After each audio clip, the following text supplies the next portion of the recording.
Bien, en pratique, comment s'utilisent les fonctions arc-sinus, arc-cosinus et arc-tangente? Alors, dans cette première partie, je vais résoudre avec vous des exercices relativement simples, à savoir comme en quatrième ou encore en cinquième, je peux vous demander le sinus de pi sur 6. Alors, pour ça, vous devez connaître les valeurs particulières et nous vous invitons à retourner voir une vidéo qui se trouve dans la playlist des quatrièmes et des cinquièmes, à savoir comment retenir facilement les valeurs particulières.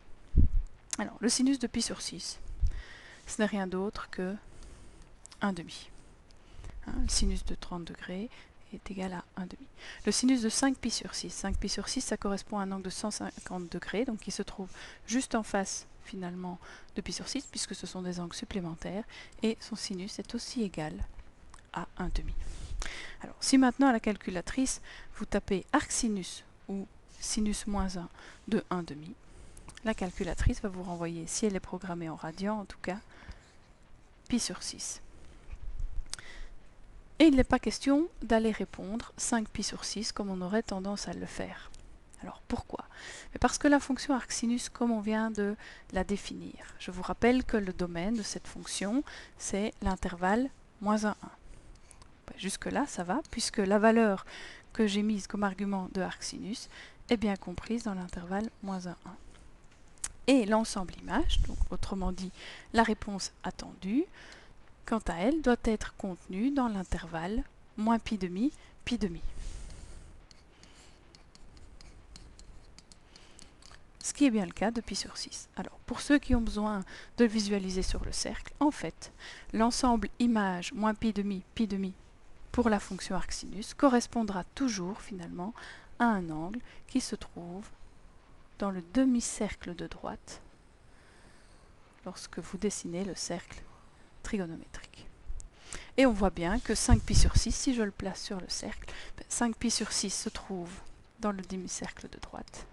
Et donc la réponse, c'est son angle associé qui se trouve dans le premier cadran, à savoir pi sur 6. Et là, les deux conditions sont réunies pour ma fonction arc-sinus, donc un domaine compris entre moins 1 et 1, et un ensemble d'images entre moins pi demi et pi demi. Un troisième et dernier exemple pour la fonction arc-sinus.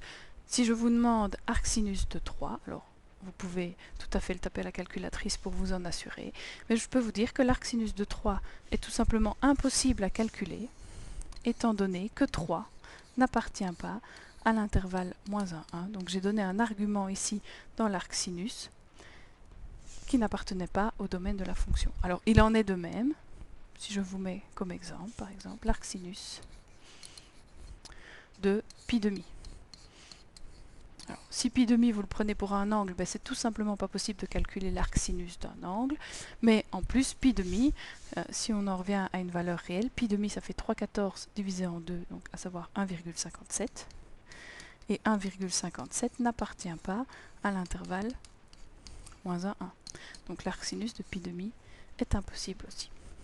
Alors pour ceux qui ont peut-être un petit peu plus difficile de se souvenir de ce qu'on cherche, eh bien on cherche le sinus d'un angle et ça nous donne une valeur réelle.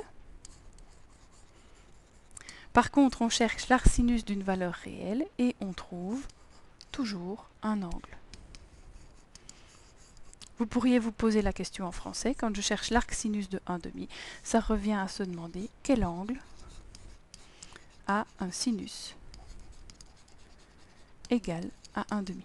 Alors c'est vrai qu'en réalité, comme je l'ai dit, sur le cercle trigonométrique, il y en a deux, mais à cause du domaine de définition pour rendre la fonction sinus injective entre moins pi demi et pi demi, l'arc-sinus, les images sont envoyées, pardon, pour la fonction sinus, les images sont envoyées entre moins 1 et 1, et donc pour la fonction réciproque arc-sinus, l'argument doit d'office être compris entre moins 1 et 1, et la réponse sera toujours un angle entre moins pi demi et pi demi.